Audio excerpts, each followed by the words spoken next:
अस्सलामु अलैकुम वरहमतुल्लाहि वबरकातुहू। बिस्मिल्लाहिर्रहमानिर्रहीम। हाजिर हैं आपके अपने सरअफजल, इतने भी अपने नहीं होते। आपको पेज नंबर 2 के थर्ड पैराग्राफ से हमने आज स्टार्ट करना है, ठीक है बेटा? आप यहां आ जाओ सामने उधर। जनाब, तो बेटा जी पेज नंबर 2 के पहले 2 पैराग्राफ्स हमने कल वाले लेक्चर में डिस्कस कर लिए थे। डन। तो आज हम पेज नंबर 2 के थर्ड पैराग्राफ को डिस्कस करेंगे। आप सोच रहे होंगे मैं बहुत ज्यादा डिटेल में चला जाता हूं, लेकिन वो जाना जरूरी है क्योंकि हमने याद भी करना। और नंबर 2, अगर आप चाहते हो कि पूरा चैप्टर आपको इजी लगे तो आपके पास इसकी बेसिक्स होनी चाहिए। तो जनाब, behaviour of gases according to kinetic particle theory, ये थर्ड पैराग्राफ की हेडिंग थी बेटा। पेज नंबर 2 है। Done. Behaviour of gases according to kinetic particle theory. क्या समझ आ रही है जो मैंने हेडिंग लिखवाई उससे क्या समझ में आ रही? Kinetic particle theory of gases एक थ्योरी थी जो साइंसदानों ने बनाई, और लफ्ज काइनेटिक से मुराद कि इसमें काइनेटिक वर्ड का मतलब मूवमेंट है। काइनेटिक पार्टिकल मतलब ऐसे पार्टिकल्स जो मूव हो रहे हैं, जो मोशन में है। मोशन समझते हो? जो मूव हो रहे हैं। Done. Kinetic particle theory gases के बारे में क्या फरमाती है? तो जो है बेटा, हेडिंग समझ में आ गई? जरूर गैस के पार्टिकल्स पर बात होगी और हम इसमें पार्टिकल्स के मोशन, पार्टिकल्स की मूवमेंट पर कोई बात करेंगे।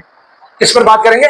पार्टिकल्स की मूवमेंट पर। चलो जी, पॉइंट 1 कहता है जनाब, according to kinetic particle theory gases are composed of particles. देखा, कहता है कोई भी गैस हो वो बनी है पार्टिकल्स पर मबनी है, मॉलिक्यूल्स वगैरह पर मबनी है। पार्टिकल्स में एटम, साइंस और क्या मॉलिक्यूल्स होते हैं। एटम, साइंस या मॉलिक्यूल्स मिलाकर हम एक वर्ड बोल देते हैं, क्या वाला? Particles. Which are in continuous state of random motion. देखा, वो कह रहे हैं कि गैस के अंदर मौजूद ये पार्टिकल्स कॉन्टिन्यूअस, मुसलसल, रैंडम। रैंडम से मुराद मुसलसल किसी मोशन में होते हैं। मोशन से मुराद मूवमेंट कर रहे हैं। गैस के पार्टिकल्स मुसलसल मूव कर रहे हैं। आप यहां पर बैठे हैं, आपने पंखा चलाया हुआ, आपको हवा महसूस हो रही है ना? तो हवा आकर हमसे हिट हो रही है, तो पार्टिकल्स वहां से मूव करके हमसे टकरा रहे हैं, कमरे की दीवारों से टकरा रहे हैं। वो चार्ट पेपर थोड़ा सा उखड़ा हुआ है, उसके ऊपर वो पार्टिकल्स टकरा रहे हैं। तो जो है मेरा बेटा, तो पता ये लगा कि गैस के पार्टिकल्स मुसलसल मूवमेंट शो कर रहे हैं, उनमें कॉन्टिन्यूअस मोशन है और वो भी रैंडम है। रैंडम मतलब कोई पर्टिकुलर डायरेक्शन नहीं होती, जिस डायरेक्शन में जिस पार्टिकल को रास्ता मिला वो निकलेगा वहां से। समझ में लग गई? इन ऑल पॉसिबल डायरेक्शंस। तो पॉइंट 1 फिनिश हुआ। पॉइंट 1 उर्दू में दोबारा अगर हम बोले तो काइनेटिक पार्टिकल थ्योरी के मुताबिक gases are composed of particles, और ये पार्टिकल्स सुकून रखे हुए नहीं है, ये मुसलसल हरकत में है और उनकी हरकत रैंडम है, मतलब किसी भी डायरेक्शन में वो हरकत कर रहे हैं। पॉइंट 2 और मेरा बच्चा, अभी ये मुझे मेरे सर पर वो हवा महसूस हो रही है कि आके पड़ रही है। इसी तरह ये मेरे कपड़े हल्के हल्के नीचे से ये जो है ये उड़ रहे हैं। तो बेटा हवा प्रेशर लगा रही, हवा क्या लगा रही? प्रेशर लगा रही। क्लियर हो गया पुत्र? इसी तरह अगर मैं बैलून पकड़ूं और बैलून में हवा भरूं, बैलून फूलेगा। पूछो क्यों? अंदर मौजूद, मेरे मुंह से गैस निकलकर जब अंदर गई है तो गैस के मॉलिक्यूलों ने कोलिजन्स की हैं, टकरे मारी हैं। किसको? वेरी गुड, कंटेनर की वॉल को, बैलून की वॉल्स के साथ वो टकराए हैं और गैस ने कहा है कि फूल जा सिमसन, और वो बैलून फूल गया। इसी तरह हवा का थपेड़ा अगर मुझे लग रहा है हवा का, तो वो गैस का प्रेशर है, वो कोलाइड कर रहे हैं इसके मॉलिक्यूल्स में। ऐसा हवा के झकड़, पता है ना, पूरे पूरा सोलर सिस्टम उड़ाकर फेंक देते हैं। तो गैस का प्रेशर है भाईजान, और वो प्रेशर क्यों है? क्योंकि गैस के मॉलिक्यूल्स कोलाइड करते हैं with the walls of container. Point 2, the pressure exerted by the gas. Gas जो प्रेशर लगाती है इज ड्यू टू कोलिजन्स, वो कोलिजन्स की वजह से है, टकराने की वजह से है। भाई कौन टकरा रहा है? It's particles with the walls of the container. उसके पार्टिकल्स किससे टकरा रहे? बोलिए, with the walls of container. तो ये पॉइंट नंबर 2 हो गया। पॉइंट नंबर 2 हो गया। इजी मेरा बच्चा? अगर पुत्र हम उस प्रेशर को नोट कर लें, है मेरा बच्चा, अगर हम उस प्रेशर को नोट करें तो हमें ये मुशाहिदा होगा, हम ये ऑब्जर्व करेंगे कि अगर टेम्परेचर सेम रहता है, अगर क्या सेम रहता है, टेम्परेचर सेम रहता है, तो गैस के प्रेशर में ना इजाफा हो रहा है ना कमी वाक़ई हो रही है। गैस के प्रेशर में ना इजाफा हो रहा है और ना ही कमी वाक़ई हो रही है। इसका मतलब यह हुआ कि pressure of gas depends upon temperature. If temperature is constant, pressure will also be constant. तो आइए पॉइंट नंबर 3 पढ़ते हैं। कहता है since the pressure of the gas in the container does not change with time, वक्त के साथ उसमें कोई तब्दीली नहीं आती, इस पर कांस्टेंट टेम्परेचर पर अगर हम टेम्परेचर क्या करते हैं पुत्री, फिक्स करते हैं। यार इसमें आपको टेम्परेचर का उसी तरह जिक्र करना है जिस तरह आपने सैचुरेटेड सॉल्यूशन और अनसैचुरेटेड सॉल्यूशन और सुपर सैचुरेटेड सॉल्यूशन में टेम्परेचर का जिक्र किया कि ऐसा सॉल्यूशन जो खास टेम्परेचर पर मजीद अपने अंदर सॉल्यूट हल ना करे। 9th में किया था ना आपने, टेम्परेचर को फिक्स किया था।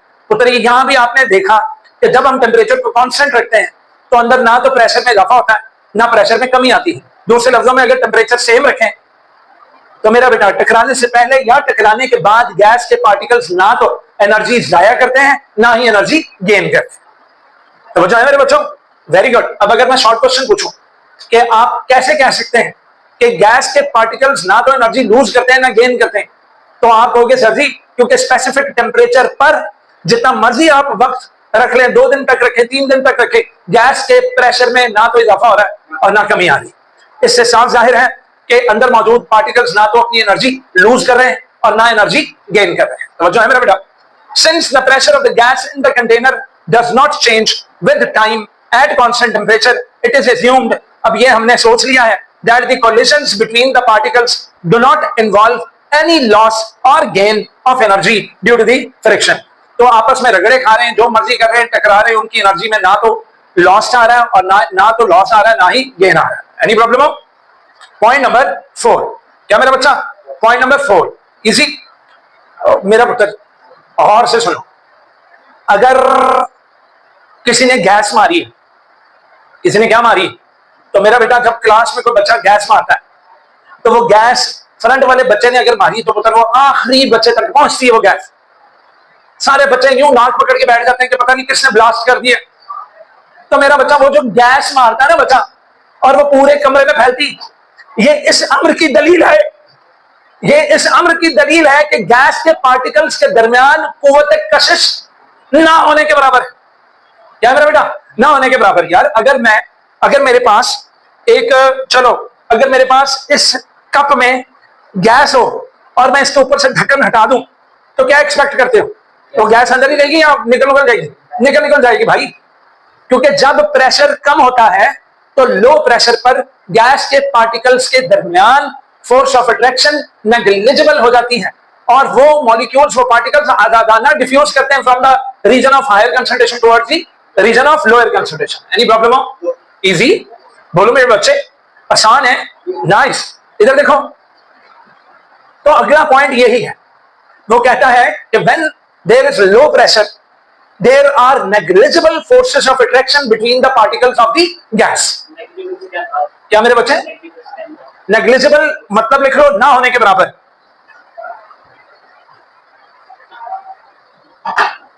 negligible लिखना मेरा बच्चा ना होने के बराबर। लें जी, done. And at low pressure the molecules are widely apart. Widely apart मतलब एक दूसरे से काफी दूर दूर बैठे। इजी भाई। अब मेरा बच्चा 5वां पॉइंट, मेरा बच्चा एवरेज काइनेटिक एनर्जी, अगर मैं तमाम पार्टिकल्स की काइनेटिक एनर्जी की क्या निकालूं, एवरेज निकालूं, तो वो कांस्टेंट टेम्परेचर पर तो कांस्टेंट निकलेगी और उसमें कोई तब्दीली नहीं आएगी। लेकिन अगर मैं टेम्परेचर या हरारत बढ़ाऊंगा तो वो कोलिशंस और फास्ट हो जाएंगे, उनकी भी एनर्जी बढ़ेगी। देखो ना, अगर तुम लोग मुझे तवे पे बिठा दो तो क्या होगा, मैं उधर चैन सुख से बैठूंगा जैसे मैं एसी में बैठता हूं, या मैं उधर पुड़कूंगा। Very good. तो मेरा बच्चा, my pudding is directly proportional to the heat you provide to me. Any problem हो? Very good. तो इधर देखो, higher the temperature, higher will be the kinetic energy of the particles, lower the temperature, lower will be the kinetic energy of the particles. Any problem हो? Easy, nice. तो मेरा बच्चा, it is directly proportional to the temperature measured on Kelvin scale. Temperature की measurement किसमें लेनी बता? Kelvin scale में। बताना सेंटीग्रेड है, केल्विन है और फ़ारेनहाइट है, तो केल्विन स्केल में आपने लेनी है। The average kinetic energy is the same for all gases at the same temperature. Logic, एक खास टेम्परेचर पर अगर सेम टेम्परेचर हमने रखा हुआ है तो जौन सी मर्जी के समय गैस की, उनकी काइनेटिक एनर्जी सेम आएगी। दोबारा बोले? एक मिनट में आपको ना माइक देता हूं, आपने कोई क्वेश्चन करना हो तो करें, ताकि जो बच्चे हमसे लाइव पढ़ते हैं वो भी बच्चों का सवाल सुने और वो भी मुस्तफीद हों। ठीक है मेरे बच्चे? ये लो, आपने इसमें बोलना बैठ। जी मेरा बच्चा। ओके सर, मैं ये पूछा था, जैसे देखें हम 25 सेल्सियस रूम टेम्परेचर रखते हैं, 25 डिग्री सेल्सियस रखते हैं, और हम दो गैसेस रखते हैं, एक ऑक्सीजन और हाइड्रोजन। Very good question. दोनों की एवरेज काइनेटिक एनर्जी क्या आएगी? सेम आएगी। ओके। इसी तरह अगर हम टेम्परेचर बढ़ाएंगे तो वहां पर भी वो दोनों में उतने ही रेशो से बढ़ेगी। एनी प्रॉब्लम हो? नाइस। ले जी, इसके साथ ही मेरे बच्चों का ये मामला खत्म हुआ कि behaviour of gases according to kinetic theory of behaviour of gases according to kinetic particle theory. Easy मेरा बच्चा। लो जनाब, अब हम इससे नीचे वाले पैराग्राफ पर उतरते हैं। कल वाले लेक्चर में मैंने आपको इसकी भी वो हेडिंग और क्या लिखवा दी थी, पॉइंट्स लिखवा दिए। इजी मेरा बेटा। ले जनाब, स्टार्ट करते हैं। बेटा उसके अंदर बटन ऑफ कर दो, जब आपने बोलना हो आपने थोड़ी देर पहले इसका बटन ऑन कर देना जी, इस साइड पे नीचे। ठीक है, चलो लो मेरे बच्चों, according to kinetic particle theory, particles of liquid are quite close to one another. Logic, liquid के पार्टिकल्स एक दूसरे के काफी करीब हैं। एक दूसरे के काफी क्या है मेरा बेटा? करीब हैं। एनी प्रॉब्लम हो?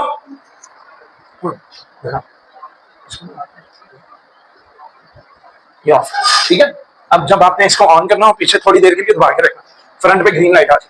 अच्छा भी सुनिए, कहता है लिक्विड के पार्टिकल्स एक दूसरे के काफी करीब हैं, गैसेस में काफी दूर से और काफी करीब हैं किसमें? लिक्विड्स में। First point done.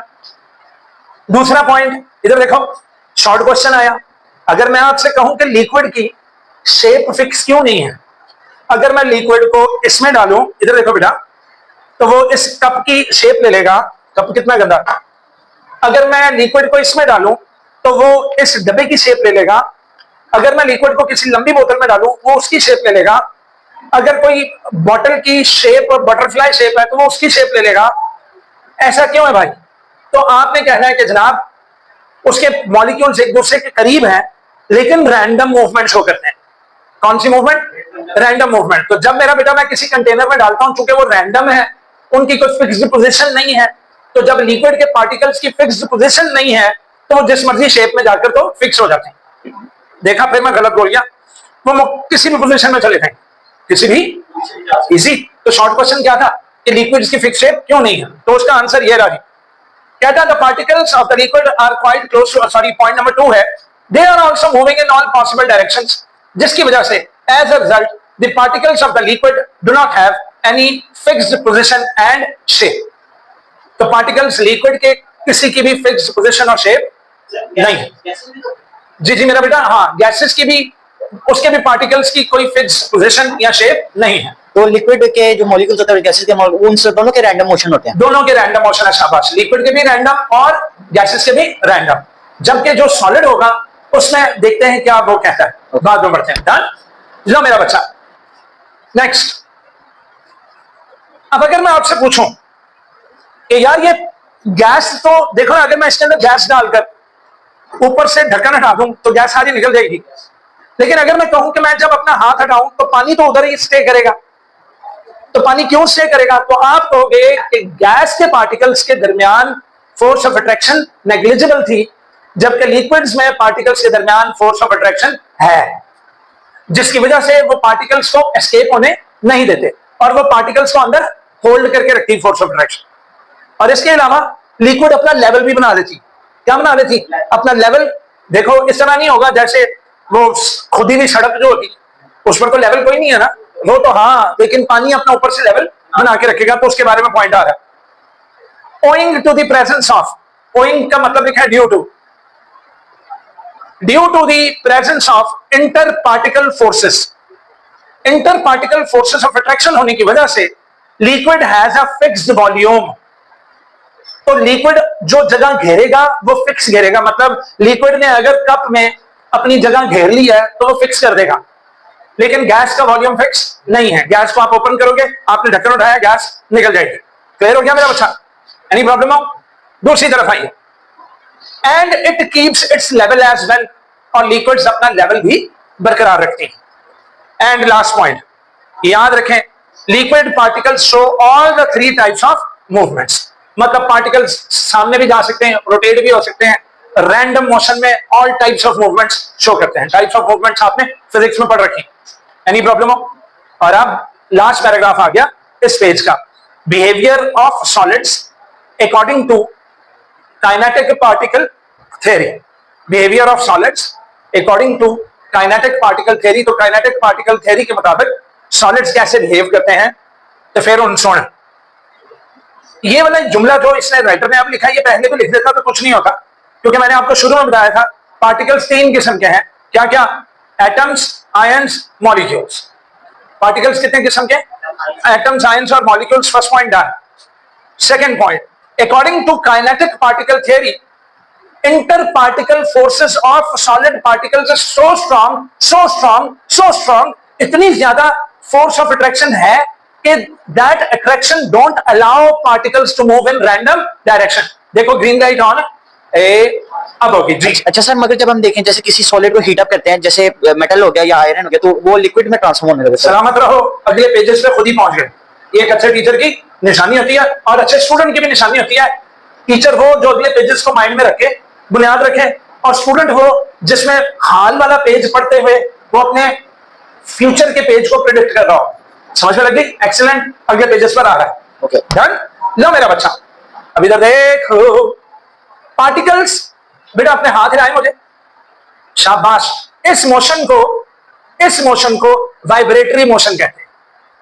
और इधर देखो, वाइब्रेटरी मोशन, ये वाला मोशन नहीं मैं कर रहा, ये अगर मैं कोई डांस स्टेप करूं तो वो रैंडम मूवमेंट, लेकिन अगर मैं ये वाली मूवमेंट कर रहा हूं ये रिस्ट्रिक्टेड मूवमेंट है। मतलब रिस्ट्रिक्शंस कहते हैं किसको?